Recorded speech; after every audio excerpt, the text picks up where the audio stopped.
Assalamualaikum warahmatullahi wabarakatuh. Salam jumpa sahabat Indonesia sehat dimanapun berada. Opa, oma, om, tante, bapak, ibu, penonton, pendengar radio lansia. Iya, ini dia ya.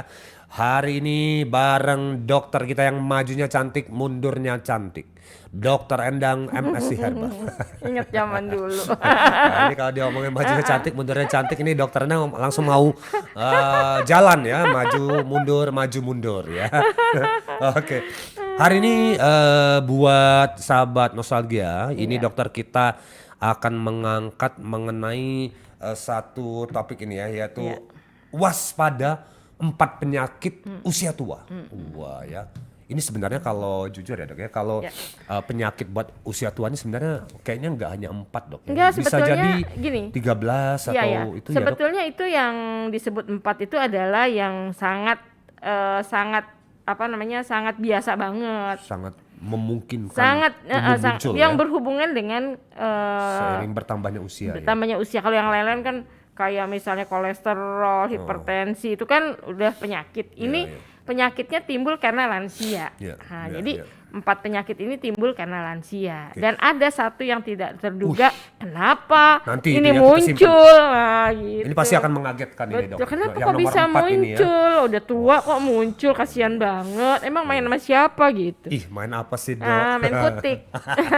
Oke, waspada 4 penyakit usia tua ya. Tadi diantar, jadi ini buat opa oma ya, sahabat nostalgia, bapak ibu ya, om tante, tentunya harus menyimak ya. Jangan-jangan ini sudah muncul pada diri opa oma atau om tante ya. Oke, apa dok yang paling akan muncul di usia tua nih, penyakit yang pertama? Yang paling pertama adalah sesuai dengan usianya, pasti kan semuanya terganggu ya.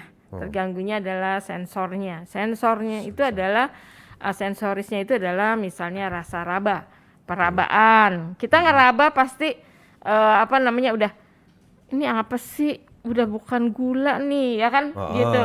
Perasaan itu bisa sudah tahu, udah dulu kan tahu. Kalau sekarang dia merem, mungkin dia nggak tahu ini apa sih. Karena mungkin menjadi tidak begitu berasa atau menjadi tidak terasa sama sekali. Karena kan sarafnya sudah mulai berkurang. Otomatis secara keseluruhan. Kita misalnya nginjek batu-batu juga di kaki misalnya. Dulu kalau misalnya ada batu sedikit aja yang agak tajam, kita berasa aduh sakit banget gitu. Sekarang sampai kadang-kadang dia luka gitu. Luka tuh dia nggak tahu gitu. Kok aku luka di mana ya tadi gitu. Padahal dia nginjek sesuatu yang sensornya sudah mulai berkurang. Itu contoh yang umum. Kemudian yang kedua adalah penglihatan mata, dia sudah mulai sangat berkurang. Yang tadinya nggak apa-apa, pada saat usia lanjut pasti juga berubah karena kan sudah tidak ada kekuatan untuk saraf-saraf matanya juga berkurang. Kemudian pendengarannya juga mulai berkurang. Jadi gangguan sensorik karena alami. Jadi sensor-sensor tadi mulai indera peraba, betul, mata, telinga, pendengaran itu akan sangat berkurang otomatis ya kan? Karena apa? Itu kan karena alami. Jadi ini kita ngomongin penyakit yang alami pada lansia. Jadi nggak boleh marah. Kemana sih tadi? Nggak pakai sendal ya? Kok bisa berdarah? Gitu, jangan, karena dia sendiri nggak berasa. Gitu. Ini opa nih udah tahu di situ banyak batu tajam, masih lewat situ. Nggak tahu. Ya bukannya karena dia ini satu tadi ya, mungkin satu dia lupa, kedua tadi ya nggak tadi berasa. rasanya tadi di kaki tuh ya beda dulu ya, zaman masih muda ketika ada benda terasa di kaki tuh yang tajam atau kasar langsung salto misalnya gitu ya, langsung menghindar gitu ya. Kan sekarang sampai luka dia sendiri nggak tahu kan, kalau kita tanya ini kena apa nggak tahu gitu. Jadi jangan marah. Ya. Dan satu lagi juga dok, aku kalau pernah ketemu orang tua nih ya, opa omanya, kadang-kadang kita dari jauh kan udah mau papasan nih. Oh iya. Ya, kita ngelihat dia pun ngelihat kita. Kita senyum nih, dia melengos aja dok lewat. Karena dia nggak ngelihat sebenarnya. Memorinya nggak lihat memori bisa. Dan ini ya. Dia dari penglihatan juga bisa nggak kelihatan banget. Atau kedua dia memorinya siapa ya? Betul, gitu. dia nginget-nginget ya. Inget. Tapi kalau sampai nggak senyum, biasanya kalau orang tua jauh lebih mudah senyum. Kalau misalnya dia sampai nggak senyum, berarti dia nggak lihat. Nggak lihat. Ya, nggak Kabur lihat ya jelas, mungkin kabur. ya. Ini siapa? Ini dia nyengir apa senyum ya? Dia Nah, takut. jadi jangan jangan aku ngalamin Jangan ya sekarang. tersinggung. Iya sekarang baru gitu. Oh dia nih orang tuanya mungkin dia nggak pakai kacamata atau memang penglihatannya agak samar gitu. Kecuali kalau udah deket banget, nah baru penglihatannya ini. pasti dia samar. Oke, Jadi baik, mungkin baik, Pak ya. Hasan kelihatan senyum, dia bilang kayak Ini siapa kayak nih? setan dia. Mukanya mungkin Menyeramkan katanya. mukanya polos saja gitu kan, kalau kabur kan gitu Iya, Dok ya. betul. Agak Jadi- bayang-bayang ya. Jadi bilang, jadi dia nggak perlu senyum, orang nggak senyum nanti dia dibilang ya. orang gila, dia ketawa sendiri. Nah, ini gitu. jadi buat anak-anak muda ya, cucu-cucu misalnya ya, Betul. anak-anak ya. Ya bukan berarti orang tua tuh sombong, Iya. bukan ini bukan karena tadi ada sisi penglihatannya yang memang sudah berkurang. Ini juga berlaku pada pendengaran juga tadi Iya, kalau betul. tadi sensor kata dokter. Contoh lagi Dok, orang tua nih jalan ya, kita kendaraan di belakang udah klakson, tit, dia masih nggak mau minggir. Ya bukan berarti orang tuanya ini pengen jalan di tengah. Ya karena memang tadi pendengarannya atau nggak ngelakson. Ada kan kalau kita kan suara motor, mobil di belakang lewat kan kita harusnya kan minggir nih. Ya, Nih orang tua satu ini malah nggak minggir. Bukan berarti dia tuh mau menguasai jalan, bukan. Memang nggak dengar. Nggak dengar. Pak, Saya Bu, kemarin, ya. saya ngalamin kemarin. Saya parkir mobil mau belok, terus ternyata ada. Ya, terus saya bilang, saya kenal gitu. Oke. Tin. Si ibu kagak denger juga. Saya buka, Bu, mau ikut nggak? Bu, mau ikut nggak? Saya bilang kagak denger juga, masa kit saya turun gitu kan. Saya cuma ngeliatin orang-orang, nih sampai orang lain, nih si ibu ini, kalau kenal sih masih mending. Si ibu ini teriak-teriak dari tadi dicuekin.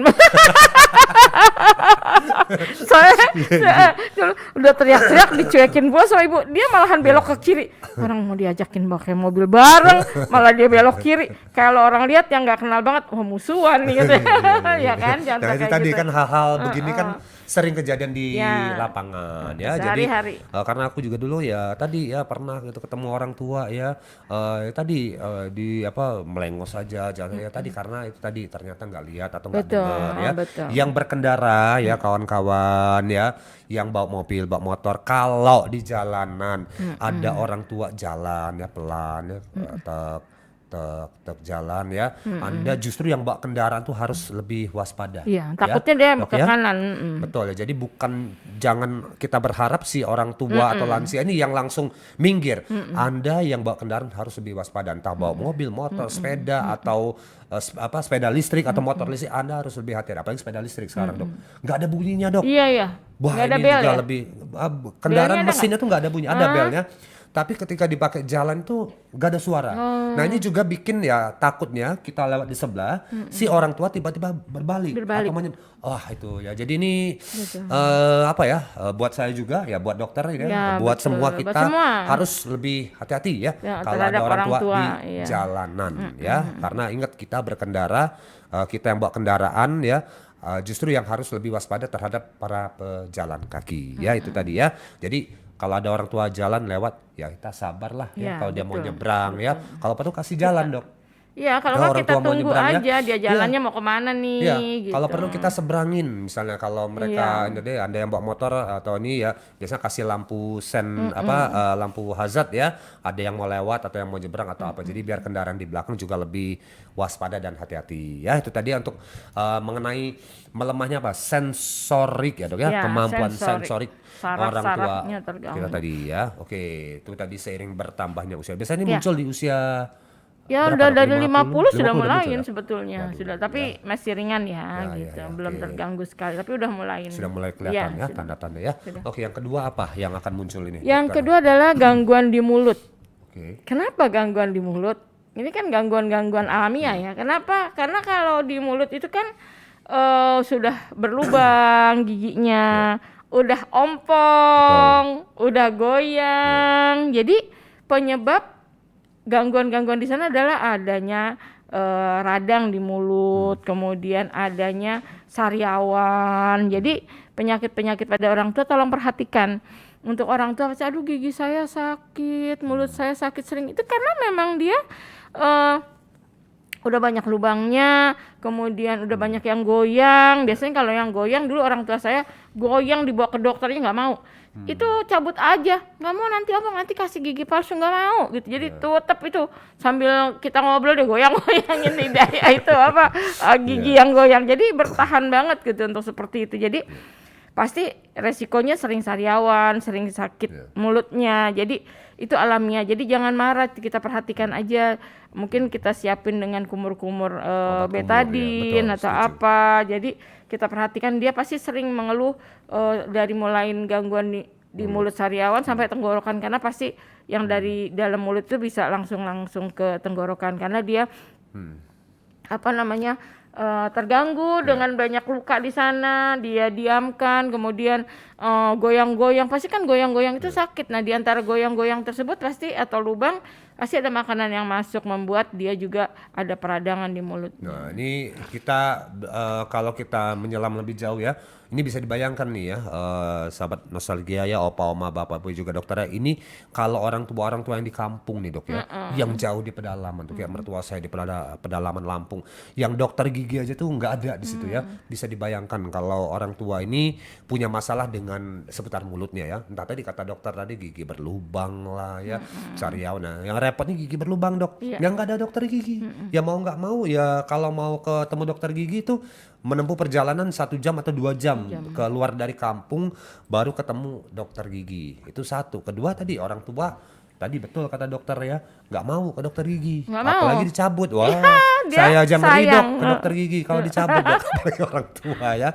Nah, yang ketiga kalau catatan saya juga dok, orang tua ini kadang makanannya juga kadang-kadang mereka tuh punya makanan kesukaan dok. Kayak mertua saya orang tua ya, 70-an ya, seneng banget kalau dikirimin semprong. Dokter tahu sendiri kan semprong ya. Lembut. Ini sama-sama dokter nih juga penggemar semprong ya. Lembut, enak. Aduh. Nah, cuman masalahnya semprong itu digigit keras, itu kan garing dok. Iya betul. Tajem.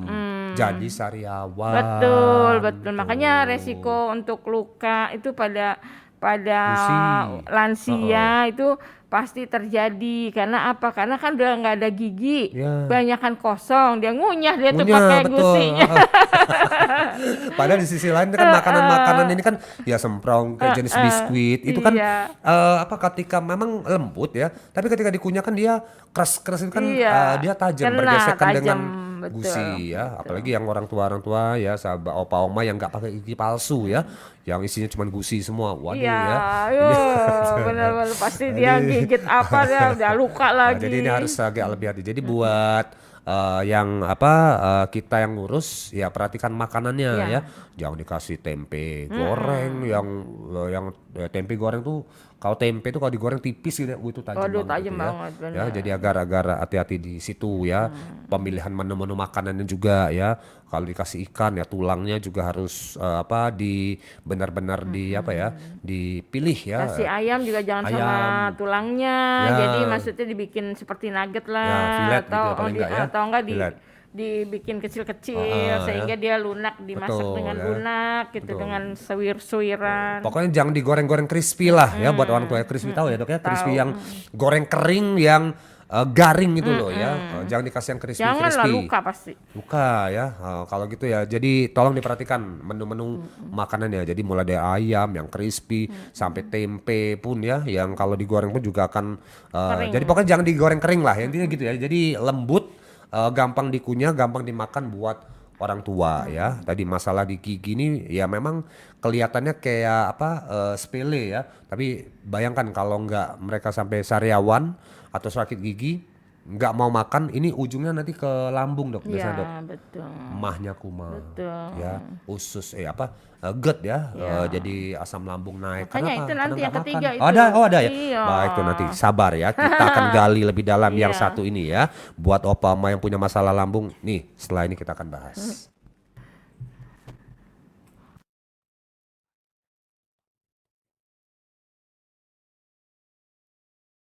Hipertensi yang tidak terkontrol atau ingin memiliki daya tahan tubuh yang kuat untuk terhindar dari COVID-19.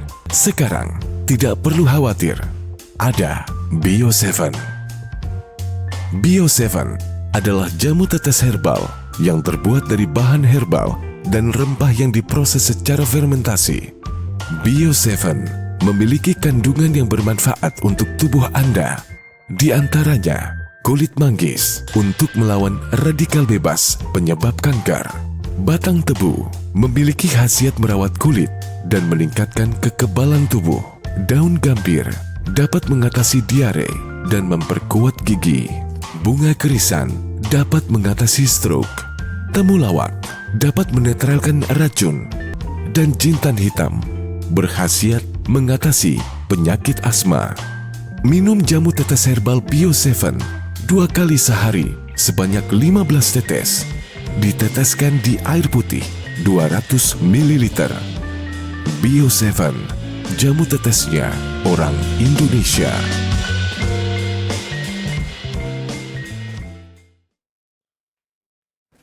Oke, kita lanjut lagi ya, Opa Oma, Bapak Ibu, Om Tante, sahabat nostalgia, masih dalam Talkshow Indonesia Sehat kita ini bareng Dr. Endang MSc Herbal. Waspada 4 penyakit usia tua ya. Jadi kita yang makin tua ya, seiring bertambahnya usia, penyakit itu secara alami itu muncul ya, satu demi satu.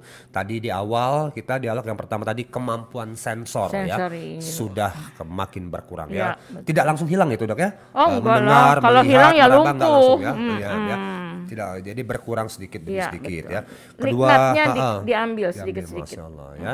Yang kedua tadi adalah masalah-masalah di mulut ya, orang tua nih ya, sariawan lah, sakit gigi lah, belum lagi ya macam-macam lah ya, belum lagi hawa mulut ya, macam-macam banyak banget ya seputar mulut. Dan oke, yang ketiga tadi apa nih? Tadi kita sempat kasih apa? Yang ketiga adalah pasti gangguan di lambung. Kenapa gangguan di lambung? Karena yang pertama adalah di mulutnya misalnya sudah tidak ada gigi sama sekali. Otomatis buat makan dia susah. Ya kan? Dikasih bubur dia nggak mau.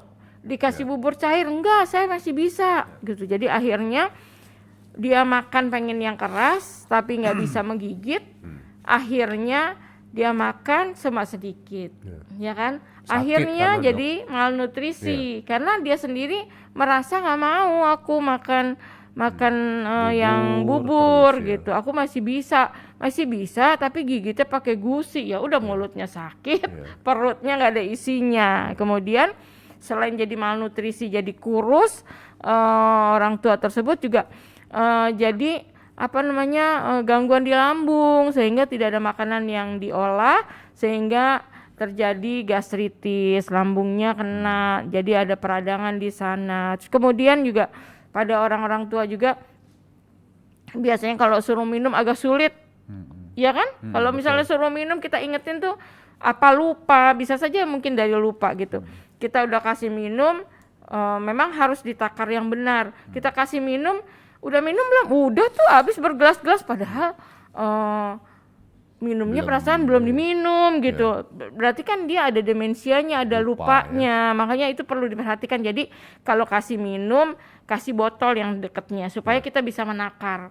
Jadi gelas sama botolnya. Jadi kalau misalnya habis yang di gelas dia tuang di situ. Jadi kita bisa tahu habisnya berapa. Sedangkan minimal kan dia 2 liter minum air putih air putih 2 liter. Tapi kita nggak bisa mantau. Ternyata dia minumnya nggak ada 1 gelas pun nggak ada. Karena apa? Nggak berkurang-kurang dan kita nggak pernah tahu dia ngambil di mana. Jadi tolong dikasih patokan untuk gelas dan botol di sana sehingga kita tahu dia nuangnya berapa banyak di sana dan kurangnya berapa. Misalnya apakah sesuai atau enggak. Jadi buah juga perhatikan. Untuk orang tua kadang-kadang mungkin dia malas untuk mengupas kalau dia tinggal sendirian. Kasihlah buah yang tidak repot buat dia. Kadang-kadang dia nggak bisa pegang pisau, jadi dia susah makannya. Tapi contohnya kalau pepaya saya rasa dia potong besar bisa ya. Kalau potong besar kemudian dia geragot, nggak usah pakai dikupas, mungkin masih bisa. Kemudian pisang dia bisa. Kemudian kalau kayak melon atau semangka dia motongnya mungkin tenaganya nggak ada ya, kasihan. Bisa sih tapi tenaga untuk motongnya kayaknya dia udah berpikir malas. Cari yang mudah-mudah dicerna oleh orang tua kita dan tidak pakai tenaga untuk memakannya. Kayak apel mungkin dia bisa gerogot ya, kalau masih ada giginya. Jeruk masih bisa. Jadi pilih buah-buah yang bisa dimakan sama dia. Terus kalau mau bikin sayuran tolong dipotongnya jangan kayak kita kayak kangkung panjang banget gitu. Saya Masih aja 1 suka meter, kelolotan. 1 meter ya, ya susah lah tuh kalau Aku aja makan kalau kangkung makan ya. kangkung di warung-warung aku lihat potongnya nggak Nggak salah itu. putus-putus. Aduh ya Allah sampai kelolotan saya. Apalagi kalau misalnya makan di restoran putus-putus tulisannya ya. cah kangkung gitu. Saya bilang udah saya potongin aja deh. Mirip kayak mie ya, panjang oh, banget. benar, kita aja yang sehat aja takut kelolotan, takut apa kesedak gitu di sini. Nah sebaiknya kalau untuk orang tua tolong kalau memang masak ya kangkungnya dipotong kecil-kecil lah, Pendek-pendek. pendek-pendek, Oh, bayamnya juga pendek-pendek supaya dia bisa makan dengan nyaman karena dia udah nggak bisa lagi mengunyah kan. Jadi tolong dibikinnya yang agak halus gitu loh. Nah, itu ya. Jadi ini soal buah dan sayur ya, Opa Oma, Bapak Ibu Om Tante ya. Jadi buahnya yang gampang dibuka oleh si orang tua tadi ya. Jangan kirim duren ya. Wow, ya mungkin ya. Saya yakin banyak Opa Oma yang suka duren ya. Pasti. Tapi yang ngirimnya jangan duren utuh ya. Ya tapi yang bukanya gimana ya? Yang Kalau ada duren yang pengasuh udah ya, dibuka. yang udah dibuka ya. Kalau pas lagi belanja ke pasarnya, minta sama yang jualan, Bang langsung keluarin aja dari kulitnya, ditaruhin ke kotak gitu ya, bawa ya ke orang tua. Boleh makan durian nggak dok? Ini, Dok? Boleh kalau Boleh ya dia makan nggak durian, ya? ada sakit yang serius kan. Kalau kita kan lagi membahas penyakitnya karena alami ya. Ya. Yang kalau punya masalah lambung boleh makan durian ini orang tuanya Nggak dok? boleh banyak-banyak karena tuh. memang gasnya cukup tinggi. Ya, ini opa oma ya. Jadi jangan minta dibawain duren kalau ada Satu masalah. aja ya. Satu boleh masih Satu ya. biji. Satu ya. Ngilangin Ya. kepengen, kasihan banget. Buah-buahnya jangan juga duren, jangan ya. Jangan kirim nangka, apalagi waduh ini Tajam wah, itu. nangka ngupasnya, getahnya kemana-mana. Termasuk juga ini dok ya, salak ya. Salak juga walaupun tipis tapi kulitnya ini tajam. Oh tajam banget. Ya jadi hati-hati buat orang tua Saya nih. jangan deh, jangan dikasih Jangan ya, salak jangan ya. saya aja. Kalau ngupas salak tuh suka luka. Nancap ya. Nancep. Oke, Jangan lah. salak tuh ya. Jangan. Jangan ya buat orang tua. Ini juga kalau buat orang tua juga bikin jadi susah BAB ya dok ya. Ada pengaruhnya buat di sana ya. Jadi tadi pilih yang buah-buah yang gampang ya, dan gampang dibuka dan gampang dimakan buat si orang tua atau si lansia kita tadi ya. Oke, tadi sayur-sayuran juga dipotong pendek yang lembut ya. Buat orang tua. Nah, itu 1, 2, 3. Yang keempat apa? Ini Iya. dokter ini kayaknya agak sedikit serem nih katanya. Keempat, kok di luar dugaan saya ini penelitian di luar ya maksudnya. Mungkin di kita bisa saja terjadi tapi tidak di-share Ekspor. secara Ekspos. tidak diekspos banget. Ekspos ya. Tapi menurut saya tetap aja pasti ada di kita. Karena di sini ternyata ada orang tua yang terkena HIV AIDS ya kan, banyak 23% di luar gitu. Beneran, Dok? Iya betul. Orang Itu hasil tua penelitian. Iya. Karena kan memang masa inkubasinya cukup panjang ya. Tiba-tiba pada saat itu baru karena kondisinya menurun dia terlihat muncul seperti itu. Untuk di sini saya rasa Di Indonesia nggak bisa ya. di Indonesia sebetulnya. Saya ada beberapa teman saya juga yang orang tuanya pejabat. Setiap ada pejabat yang datang mesti disiapin wanita-wanita gitu kan. Ih seriusan dok. Seriusan, makanya saya bilang hal-hal yang seperti ini adalah membuat kita juga ya kenapa nggak diteliti ya masa-masa itu serius pada orang tua. Mungkin yang kita tahu imunnya aja terganggu padahal ternyata dia terkena sesuatu penyakit yang dulu pernah dia lakukan. Jadi sebetulnya di kita juga perlu ada seperti itu karena gak bisa dibohongin, gak usah tutup mata lah. Kita juga di sini banyak pejabat-pejabat yang disediain kalau misalnya ke daerah-daerah disediain wanita seperti itu, dan ini ya nanti resikonya nggak sekarang, mungkin bisa yang sekarang bisa nanti sesudah usia Pensiun, lanjut ya, jangan-jangan imunnya sudah menurun, itu bisa saja terjadi. Jadi Tapi ya sebenarnya bukan cuma pejabat sih dok. ya banyak sih. Bos-bos. Ya bos-bos betul. ya.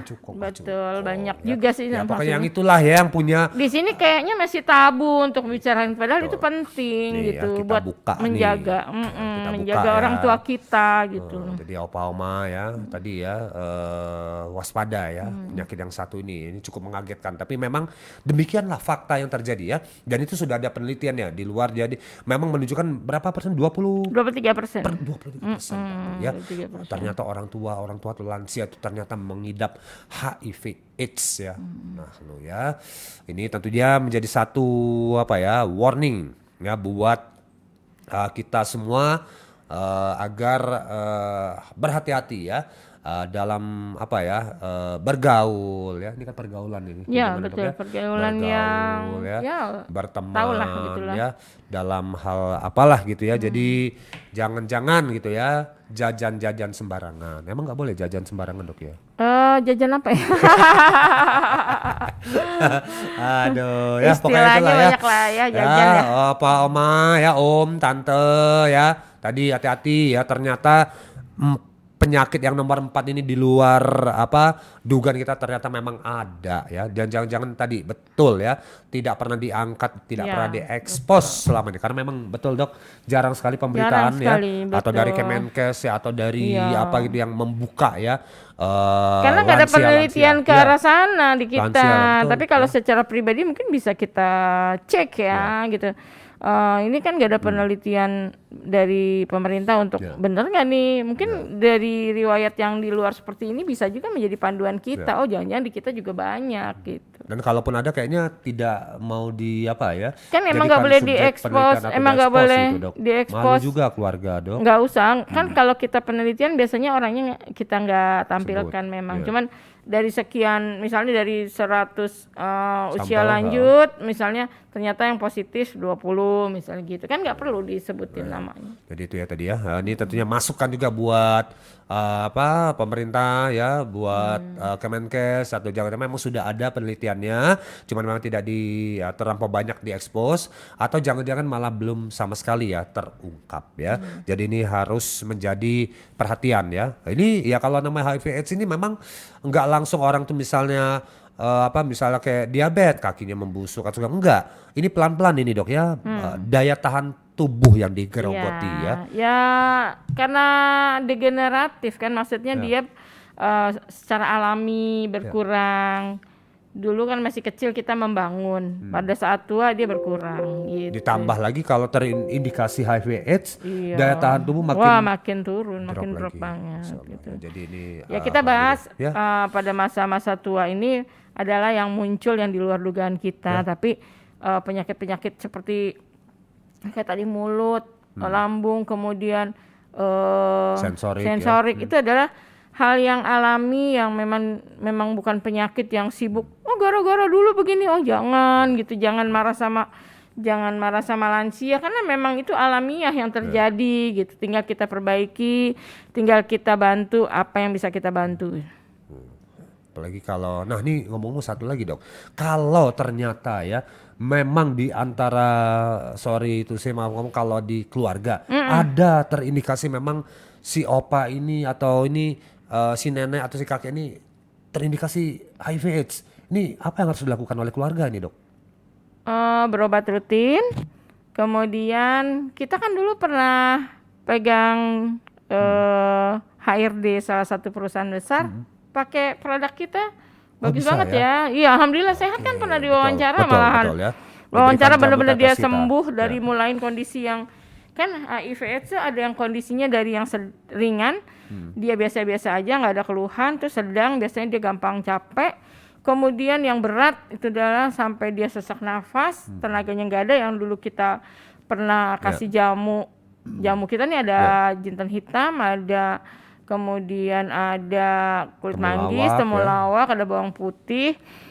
Ternyata dia adalah AIDS yang berat dan alhamdulillah sangat ketergantungan dengan oksigen dan sekarang udah sehatnya luar biasa. Maksud saya ternyata bisa sembuh dengan herbal juga, herbal yang dibuat secara pembuatan obat tradisional yang baik, ternyata bisa membantu untuk kesembuhan AIDS. Tadi juga untuk sensorik juga kita ada punya jinten hitam di mana dia bekerja di otak, dia juga dapat membantu untuk